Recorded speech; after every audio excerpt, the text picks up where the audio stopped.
1절부터 3절까지를 보겠습니다.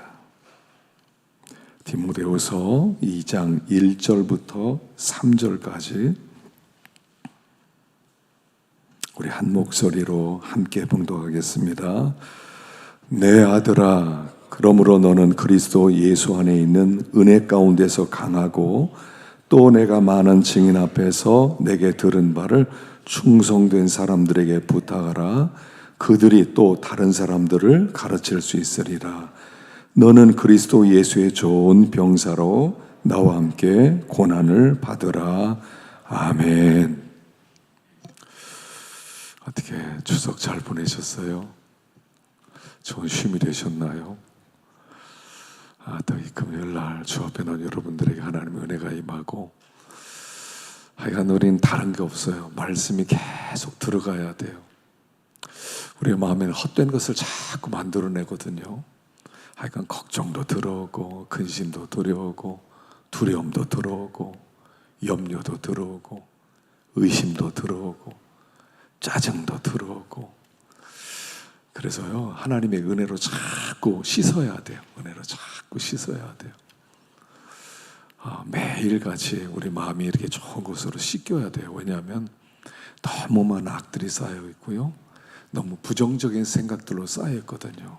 그게 그냥 이렇게 툭툭 나오는 거예요. 그래서 깨끗한 물이 계속 들어가야 돼요. 계속 들어가면 우리가 새로워지고 또 은혜가 넘치고, 그래서 우리가 승리하는 삶을 살게 되는 것입니다. 여기 오늘 본문에 보면 우리를 군대라고 불러요. 정병, 그리스도의 좋은 군사, 이렇게 우리를 부르고 있다는 것입니다. 오늘 본문을 통해서 우리가 먼저 이거 하나를 깨달아야 됩니다. 우리가 하나님의 군대라는 거예요. 하나님의 군대. 계시록 19장 14절에 보면 이런 말씀이 있어요. 계시록 19장 14절에 한번 읽어보겠습니다. 시작. 하늘에 있는 군대들이 희고 깨끗한 세마포 옷을 입고 백마를 타고 그를 따르더라. 하늘에 있는 군대들, 성도들이죠. 지금 하늘에 있는 군대라는 거예요. 희고 깨끗한 세마포 옷을 입고 백마를 타고 예수님을 따르는 사람들이라는 거예요. 우리는 군대라는 겁니다. 하나님의 군대예요. 우리는 메시아의 군대예요. 그리고 메시아 전쟁에 참여하도록 우리를 초대하셨어요. 예수를 믿는다는 게 무엇입니까? 예수를 믿는 건 내가 믿겠다고 한 게 아니에요. 여러분, 예수 믿는 것은요, 기적이에요. 예수님이 믿어지는 거예요. 내가 예수를 믿어야 되겠다, 이런 게 아닙니다. 예수님이 나를 부르셔서 믿어지게 한 거예요. 그러니까 예수를 믿게 되면 어떻게 되냐면 하나님의 군대에 우리가 소집된 것과 똑같아요. 그래, 너도 나의 군사가 되라. 나의 군대가 되어서 하나님 나라 세우는 이 전쟁에 너도 참여해라. 이렇게 우리가 부름받았다는 거예요. 그래서 우리가 군대이기 때문에 군대 특징이 뭡니까? 전쟁이에요. 군대는 왜 필요해요? 전쟁을 위해서 필요해요. 그래서 평화를 지키는 거죠. 우리나라의 이 국방비가 1년에 얼마나 많이 들어갑니까? 몇 조 원이 들어가요. 몇 조 원이 들어가서 우리나라 평화를 지키는 거예요. 그 일을 위하여 군대가 필요한 거예요. 무기도 필요한 거죠. 하나님이 우리에게 주시는 이 평화를 지키기 위해서, 하나님 나라를 세우기 위해서 우리는 군대로 부름받았다는 것을 먼저 생각해야 돼요. 그래서 우리가 하나님의 좋은 군사가 되어야 됩니다. 메시아 전쟁에 참여하는 사람이라는 것을 알아야 됩니다. 그래서 주님은요, 지금도 전쟁을 하고 계세요. 우리도 그 전쟁에 지금 함께 동참하고 있다 하는 것입니다. 그래서 정예부대가 되어야 돼요. 정예부대. 부대도요, 군대도 이 아주 군기 빠진 군대가 있는가 하면 아주 군기에 확 들어가 있는 그런 군인이 있죠. 특수부대원들.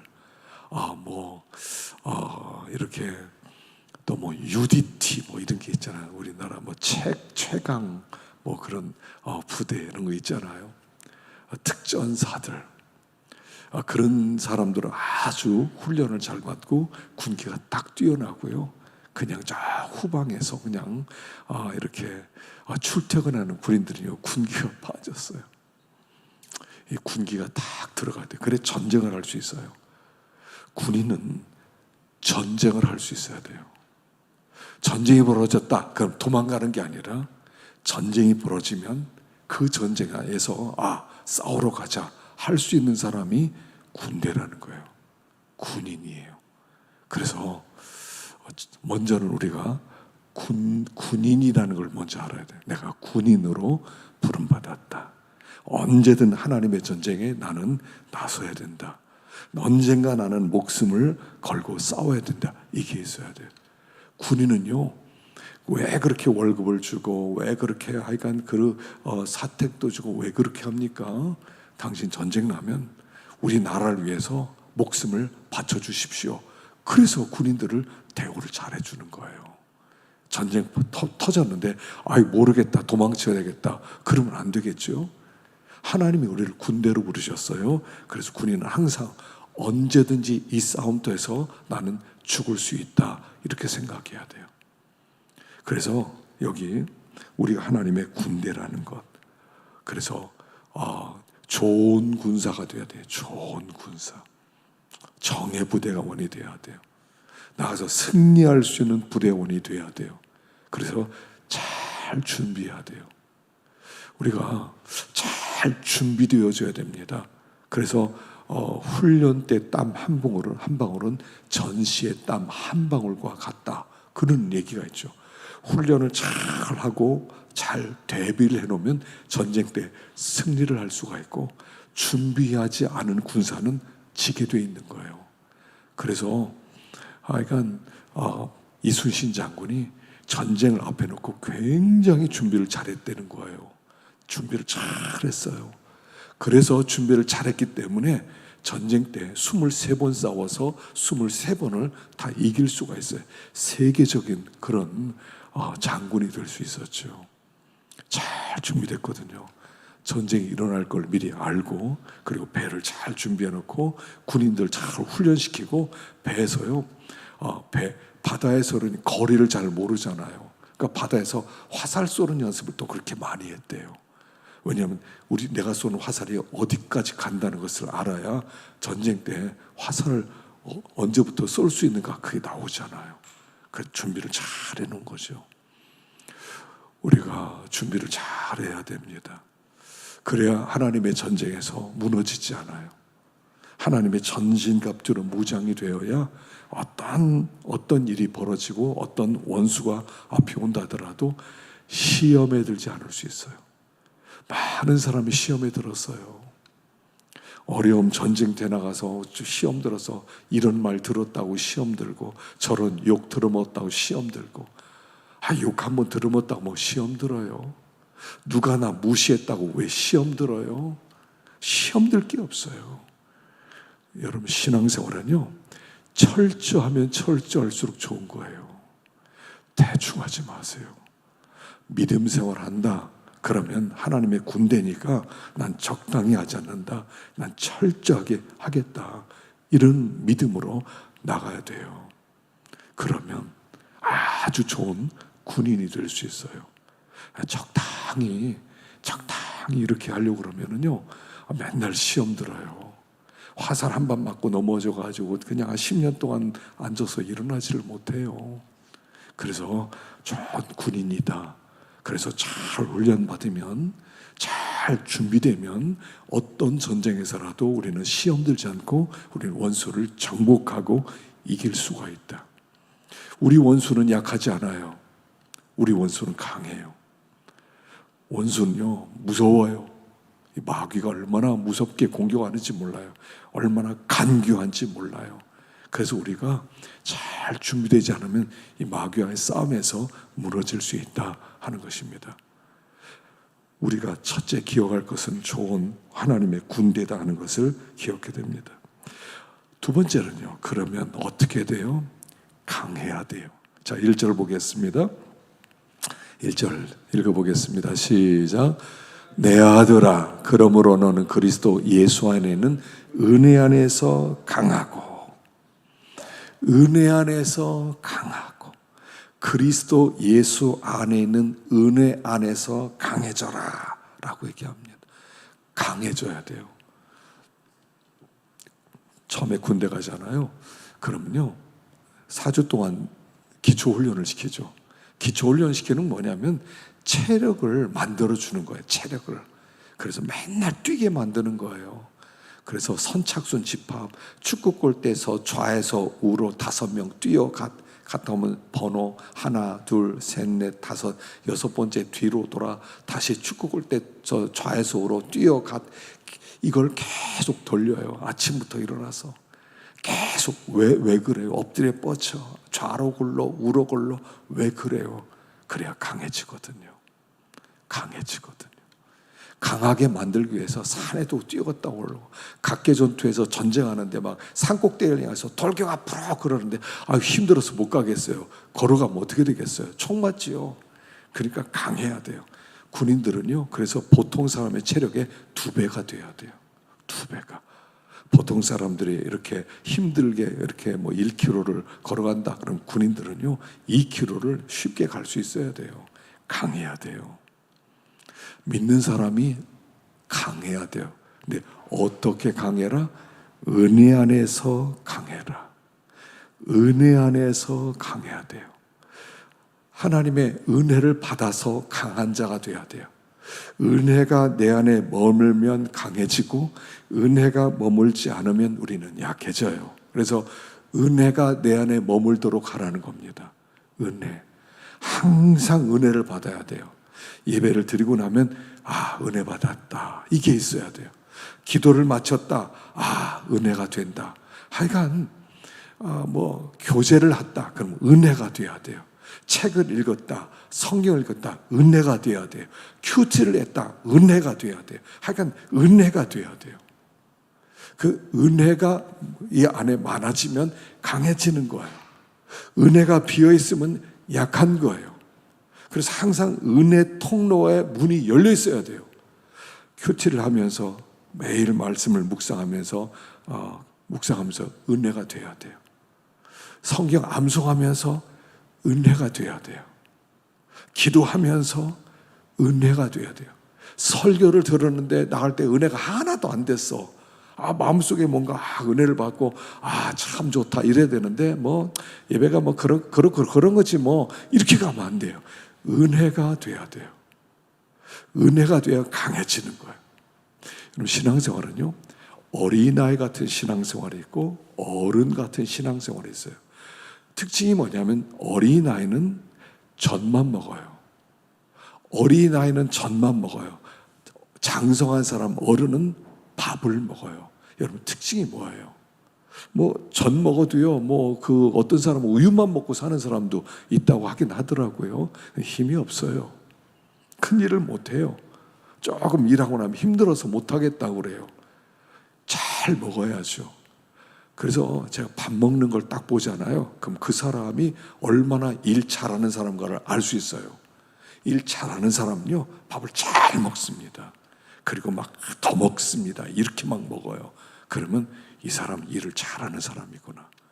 밥을 요만큼씩 먹어요. 이 사람은 일을 못하겠구나. 이 밥 먹을 때 보면 알아요.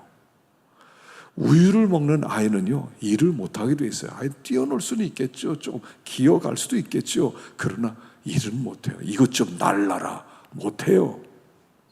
신앙 똑같아요. 젖 먹는 사람이 있고요 밥 먹는 사람이 있어요. 그래서 우리들에게 너희들이 젖이나 먹고 단단한 식물을 못 먹는 자가 되었다. 너희들이 언제까지 어린아이가 되겠느냐라고 말하잖아요. 은혜 안에 강해지려면 밥을 먹어야 돼요. 여러분 우유와 밥은요 우유는 꿀꺽꿀꺽 삼키면 돼요. 우유는 병에다 따라 놓고요 그거 이렇게 해서 그냥 꿀꺽꿀꺽 마시면요 그냥 10초에도 다 마실 수 있어요. 한 컵도 마실 수 있어요. 2컵도 마실 수 있어요. 시간도 안 걸려요. 근데 밥은 어때요? 밥 먹는 데는 10초 만에 못 먹어요. 밥은요 씹어야 돼요. 씹어야 돼요. 여러분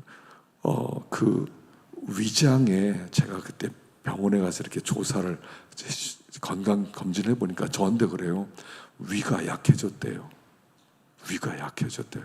그래서 위가 우리나라 사람들이 위가 약한 사람이 많대요. 왜 그러냐면 안 씹고 먹기 때문에 위가 약하대요. 저도 빨리 먹는 거 좋아하거든요. 그냥 국에다가 밥 말아가지고 김치에다 그냥 후딱 해치워요. 5분도 안 걸려요.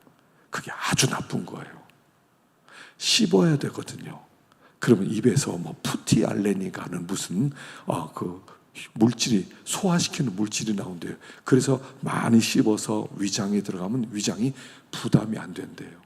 그래서 소화가 잘 된대요. 근데 이게 씹지 않고 그냥 넘겨 버리면은 이게 위장에서 부담돼 가지고 이걸 다 그냥 이걸 갖다가 소화를 시키니까 위장이 약해진다는 거예요. 씹어야 되거든요. 여러분, 우리가 씹어야 돼요. 말씀은 씹어야 돼요. 여러분, 그 설교를 우유처럼 먹지 말라는 거예요. 설교는 밥처럼 먹어야 돼요. 소가 위장이 4개잖아요. 소는 위장이 4개예요. 그래서 처음에는 그냥 이만한 한 달아에 그냥 뭐 이것저것 그냥 콩죽이니 뭐 거기다 지푸라기니 막 끓여가지고 주면요, 이걸 그냥 먹어요. 그리고 앉아가지고는 계속 씹어요. 계속 이쪽 위에서 옆으로 갔다, 옆에서 아래로 갔다, 아래에서 또 다른 쪽으로 갔다. 위장이 4개예요. 계속 씹어요. 보통 8시간을 씹어요.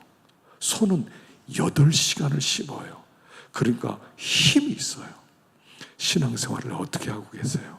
씹으세요. 설교를 들으면 그 설교를 오늘 이런 말씀을 주셨구나. 그걸 씹고 있어요.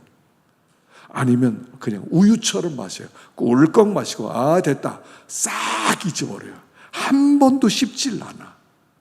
한 번도 씹어보질 않아. 그 말씀을 우유처럼 먹는 거에 힘이 안 나와요. 그럼 뒤로 다 나오겠죠. 말씀은 씹어야 돼요. 제가 지난주에 팔복 중에 3가지를 했잖아요. 그럼 일주일 내내 씹어보는 거야. 심령이 가난한 자가 복이 있다고 그랬구나. 심령이 가난한 사람은 어떤 사람이라고 그랬지? 씹어봐야죠. 생각나세요? 긍휼히 여기는 애통하는 자는 복이 있나니 위로를 받을 것이고, 온유한 자는 복이 있나니 땅을 기업을 씹어보셨어요? 안 씹으셨다면 우유로 마신 거예요. 다 내려갔어요. 전혀 거기서 은혜를 못 받았어요. 설교를 들을 때 은혜 받는 게 전부가 아니에요. 설교 시간에는요, 그걸 위장에 집어넣으라고 그러는 거예요. 위장에 집어넣으라고. 그 위장에 집어넣어서 기도할 때 되면요, 씹어야 돼요. 심령이 가난한 자는 어떤 사람이라고 그랬지? 심령이 가난한 무슨 뜻이라고 그랬지? 하나님의 임재 앞에 섰을 때, 하나님의 햇빛 아래 섰을 때 나는 아무것도 아닌 나는 내놓을 것이 없는 가난한 자라는 뜻이구나. 하나님 앞에서. 그래서 하나님의 은혜를 사모하는 사람이라는 뜻이구나. 이게요. 씹어봐야 돼요. 씹어야 돼. 그 구약 시대에 가난했던 사람 이사야 선지자가 있다고 그랬지. 성전에서 하나님을 만났을 때 화로다 나요. 망하게 되었구나. 이게 가난한 마음이라고 그랬지. 신약에서는 가난한 사람이 누구라고 그랬지? 그 반모섬의 요한이 가난해져. 베드로가 가난해지. 가난해져야 되겠구나. 하나님 가난해져야 되겠는데 내가 보니까 난 안 가난하면 이게 씹는 거예요. 이걸요, 이제 제가 어렸을 땐 이 훈련을 많이 받았어요. 무조건 책임지래라. 새벽 기도, 설교가 없어요. 무조건 새벽에 책임질 기도해요. 무조건 새벽에 나와라. 기도해라. 무조건 기도해라. 책임질 기도해라. 주일날 설교한 거 잊어버리지 마라. 씹어라. 또 씹고 또 씹고 또 씹고. 월요일날 씹고 화요일날 씹고 수요일날 씹고. 그럼 나중에는요, 어떻게 되냐면 설교할 수가 있어요. 이렇게 목사님 출타 중에 그럼 누가 설교를 해야 돼요. 그럼 아무개 집사 설교해. 그러면요, 은혜 받은 걸 자기가 책임져라 그대로 토해놔요. 목사님보다 더 은혜스러웠어요. 이게 은혜 안에 강해지는 법이에요. 근데 지금은 다 우유예요. 우유. 밥을 우유처럼 먹어. 은혜를 씹질 않아. 그냥 지난주에 설교 들었지. 뭐 했는데 잘 몰라. 생각이 안 나. 잊어버렸어. 씹어야 되거든요. 씹어야 돼요. 책임질을 해야 돼요. 내 걸로 만들어야 돼요. 설교는 다른 거 만드는 게 아니에요. 설교는 모방이에요. 모방을 해야 돼요. 모방에서 비로소 우리는 새로운 게 나오는 거예요. 우리나라가 일본에 비하면 지금은요 아주 그 산업이 많이 발달했습니다. 근데 옛날에는요 일본의 소니, 파나소닉 이런 기계들이요 굉장히 좋았어요. 세계적이었어요. 우리나라가 어떻게 했는 줄 아세요? 일본 제품 갖다가 처음에 무조건 베꼈어요. 다 베꼈어요. 그리고 지금은 일본을 뛰어넘었어요. 모방이 있어야 돼요.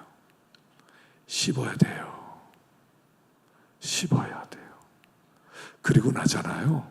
그러면 기도를 마치고 나면 목사님이 했던 설교를 그대로 내 것이 돼버려요. 내 것이 돼요. 은혜가 돼요. 힘이 돼요. 그렇구나. 내가 이런 사람, 심령이 가난한 사람 돼야지. 통한 사람이지. 내 속에 내놓을 게 없고 내 속에 죄 덩어리 하나가 있어서 죄를 만들어내는 기계가 있어서 나는 참 죄밖에 없구나. 하나님을 기쁘시게 할 수 없는 나구나. 아버지 앞에 내놓고 은혜가 되는 거예요. 그게 강해지는 거예요. 말씀이 내 것이 되는 거예요. 말씀을 내 것으로 만들어야 돼요. 제가 신학생들에게 이제 이렇게 신학교에서 오랫동안 한 9년 반 정도 강의를 했거든요. 제가 늘 가르치는 게 뭐냐면 니네들이 주일날 그 퀴즈가 뭐였냐면요. 주일날 목사님이 설교한 본문과 대제를 써봐라요. 쓰는 애들이 없어요. 신학생들이 은혜를 못 받아요. 여러분, 교회는요 도제 교육이거든요. 목사님 말씀을요, 옛날에 목사 한 수는 어떻게 줬냐면 그냥 목사님 밑에서 한 10년 동안 그냥 배우는 거예요. 목사님 설교 옛날 다 받았었어요.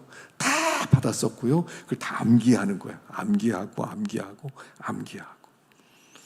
그래서 한 10년 정도 지나면 목사님 닮아져요. 그 목사 한 수를 주는 거예요. 근데 지금 그게 없어졌어요. 배울 생각을 안 해요. 신학생들이 배울 생각을 안 해요. 그리고 목사님 그 정도는 저도 합니다. 그 정도는 저도 하죠. 저 신학 공부했어요. 책도 많이 봤어요. 그러면서 배울 생각을 안 해요. 그리고 뭔가 나 배웠다는 거예요. 나오는 걸 보면요 쓰레기가 나와. 배울 생각을 안 해요. 그래서 실력 있는 목사들이 안 나와요. 목사님 설교를 그대로 받으면 나의 실력이 그대로 그에게 가거든요. 그리고 그 위에 플러스 알파가 나오게 돼 있어요. 근데 안 배워요. 여러분, 은혜는요 책임질부터 배워나가는 거예요. 책임질이에요. 그게 은혜가 되는 거예요. 힘이 돼요. 목사님이 했던 설교는, 여러분 제가 설교를 이렇게 준비를 많이 해서 설교하잖아요. 들으면 여러분 몇 퍼센트 제가 한 것이 여러분께 전달될 것 같아요? 말로 한 게 17%래요. 17%. 제가 열심히 하잖아요. 여러분 17%가 남고요 83%는 나랑 지나가 버려요. 그래서 설교 2번 들어보세요. 저런 말도 했나? 저런 소리도 했어? 이렇게 돼요. 왜요? 내가 소화한 건 17%밖에 없으니까.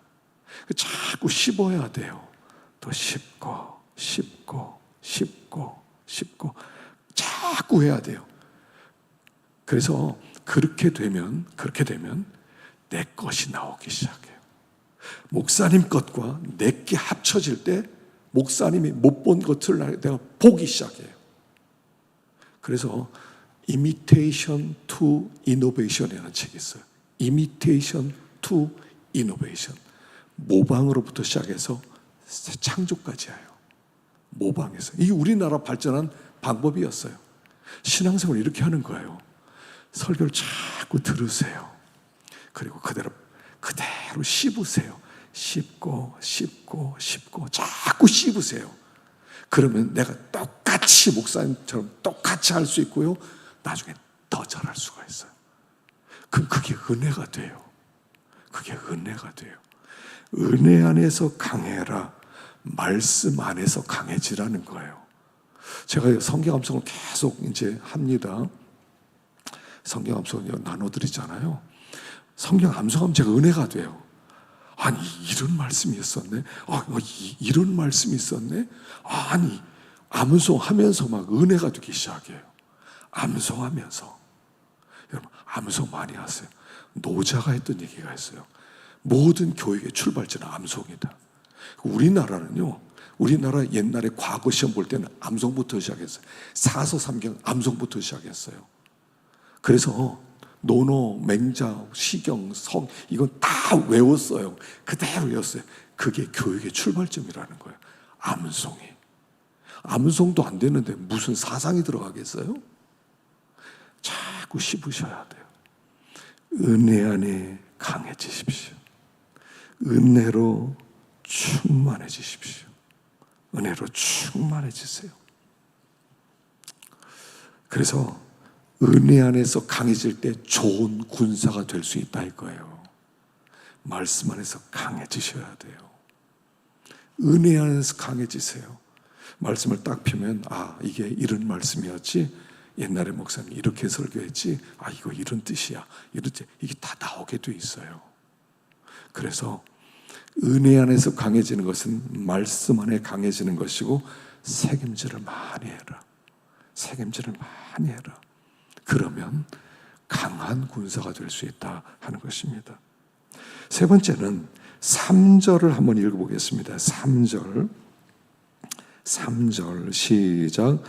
너는 그리스도 예수의 좋은 병사로 나와 함께 고난을 받으라. 고난을 받으라. 그 좋은 군사는요, 한 가지 각오가 있어야 돼요. 나는 어떤 고난도 감당하겠다. 어떤 고난도 나는 그걸 다 소화시키겠다. 그래서 고난을 각오하면 그때부터 이 사람 강해지는 거예요. 그때부터 좋은 군사가 되는 거예요. 고난 안 당하려고 하기 때문에 문제가 생기는 거예요. 고난 당할 각오만 돼 있다면 그때부터는 어떤 훈련이든 다 소화가 되는 거예요. 그리고 그 훈련을 마치가 되면 좋은 군인이 되는 거예요. 젊었을 때, 특별히 젊었을 때요. 이번에 올림픽 했습니다. 올림픽 마치고 나서 사람들이 금메달 딴 사람들 보세요. 얼마나 고생했는지 몰라요. 얼마나 어려움을 감당했습니까? 옛날에 그 김연아 선수는 몇 살 때, 5살 때부터인가 피겨를 했다고 그러죠. 막 온몸이 부서지고 온몸이 깨지고 그랬다는 거예요. 그래서 훈련장이 없어가지고 막 줄 서서 기다리다가 훈련하고, 그리고 나서 넘어지면 그 온몸이 그냥 테이프 묻히고 온몸이 상처투성이에요. 부러지고 깨지고 그냥 멍들어 있고, 그걸 다 감수하고 나서야 금메달이 되는 거예요. 모든 고난을 감당할 수 있다면 강해질 수 있어요. 신앙생활은 고난을 감당하지 않고는 신앙생활을 될 수가 없어요. 믿음의 사람이 될 수가 없어요. 아무든지 나를 따라오리거든 자기를 부인하고 자기 십자가를 지고 나를 따를 것이니라. 고난을 감당하고 따르라는 거예요. 예수님께서 어떻게 그 영광에 참여하게 됐습니까? 이 땅에 내려와서 모든 고난이라는 고난은 다 감당한 거예요. 그 고난을 감당하기 위해서 오셨어요. 주님께서 그 고난당할 마음으로 육체의 갑옷을 삼았다고 그랬어요. 주님의 갑옷은 뭐냐면 나는 어떤 고난이든 받을 수 있다 하는 각오가 그의 갑옷이었어요. 그러니까 모든 고난이 온든 나는 감당한다 이렇게 생각하는 거예요. 옛날에 공산당 되려면요 3가지 각오를 해야 된다고 그러죠. 3가지 각오를 해야 공산당 될 수 있대요. 첫째는 매 맞아 죽을 각오, 욕먹어 죽을 각오, 아니 추워 죽을 각오, 굶어 죽을 각오, 매맞을 까고 추워 죽을 까고 하여간 그 각오가 돼 있으면, 굶어 죽을 각오, 추워 죽을 각오, 그 굶어 죽을 각오가 돼 있어야 공산당 된다는 거예요. 그래서 배고프다 그러면은 이 각오 없이 너 공산당 됐냐? 그럼 감당해 나가는 거예요. 북한의 그 고난의 행군 때 얼마나 굉장히 많은 사람들이 죽었다고 그러잖아요. 이 말이 됩니까? 한 100만 명이 죽었다고 생각해 보세요. 우리나라는 몇십 명만 죽어도 막 나라가 뒤집히는데 100만 명이 굶어 죽었어요. 근데 말이 없어요. 물론 잘했다는 건 아니죠. 근데 공산당은요, 그런 각오가 돼 있다는 얘기예요. 신앙생활은요, 각오하셔야 돼요. 적당히 신앙생활이라는 게 없어요, 원래. 적당히 신앙생활 어떻게 돼요? 천성 가느시고 하나님 나라를 세워나가고 예수의 뒤를 따라가는 건데, 어떻게 적당이라는 게 있어요? 어떻게 대충이라는 게 있어요? 어떻게 눈치 보고 타협이라는 게 어디 있어요? 신앙생활은 그런 거 없어요. 철저하게 각오하고 가는 거예요. 내 마음이 확정되었고 내 마음이 확정되었사오니 내가 노래하고 내가 찬송하리로다. 확정되고 확정되었습니다. 나는 예수 믿고 고난받을 각오가 돼 있습니다. 난 결정되었습니다. 난 이 길 갑니다. 그 사람만 천국 가는 거예요. 그 사람만 믿음의 길을 가는 거예요. 하나님은 살아계십니다. 천성으로 난 길을 가는 사람입니다. 이렇게 해야지. 적당히 대충 하다가 나중에 살살 피해가다 천국에 살짝 들어가죠. 이게 가능한 얘기예요? 예수님 눈치 보면서 이렇게 살살 고난받지 않고 욕 안 먹고 살살 이러다가 예수님 따라가겠습니다. 따라갈 수가 있어요? 베드로가 주님 따라가다 멀찍이 따라가다가 그리고 불을 쬐다 추운데 사람 너도 그 당이다. 아니다. 그렇게 되죠. 신앙생활은요, 각오하고 가는 거예요. 군대 갈 때는요, 고생문 열렸구나. 그러나 군대 간다. 그러고 가면 군대 생활이 재밌어요. 근데 놀러 간다, 쉬러 간다, 살살 요령 피우러 간다. 재미없어요, 군대 생활. 고난을 각오해야 돼요. 좋은 군사는 고난을 각오해야 돼요. 좋은 군사가 되셔야 됩니다. 이 마지막 때. 좋은 믿음의 사람, 좋은 믿음의 사람, 하나님 마음에 꼭 맞는 사람, 하나님의 모든 일을 다 맡길 수 있는 사람. 여러분, 이 땅에서요, 하나님이 모든 일을 다 맡길 사람이 어떤 사람이겠어요? 그 사람한테 일 맡기면 100%야. 안무개 불러서 이 일 좀 맡아주십시오. 예, 알았습니다. 그 일 맡은 사람, 그런 사람이 누구겠어요? 얼마나 되겠어요? 그리고 그 모든 일을 맡을 수 있는 그 사람이라면 하나님이 어떻게 하세요? 그래, 내 나라 너에게 맡기겠다. 내 나라 다 맡기겠다는 거예요. 이 땅에서 네가 어떤 일을 맡을 준비가 돼 있는 거 보고 하나님 나라를 너에게 맡기겠다, 이런 뜻이거든요. 맡길 만한 사람이 안 된다는 거예요. 일 맡기면 도망쳐 버리고 없어져 버리고 살살 꿰버리고 어떻게 하나님 나라를 맡겠어요? 하나님이 우리에게 문화를 주고 열심히 시험하는 거예요. 일 맡아봐라, 일 맡아봐라, 일 맡아봐라. 이 일 맡아봐라. 그러면 예, 충성스럽게 감당하면 딱 자격자다, 이런 거예요. 좋은 군사입니다. 고난을 각오하십시오. 여러분, 고난 안 받고 얼마나 편안하게 사시겠어요? 고난 안 받으면 얼마나 큰 부귀 영광을 누리겠어요?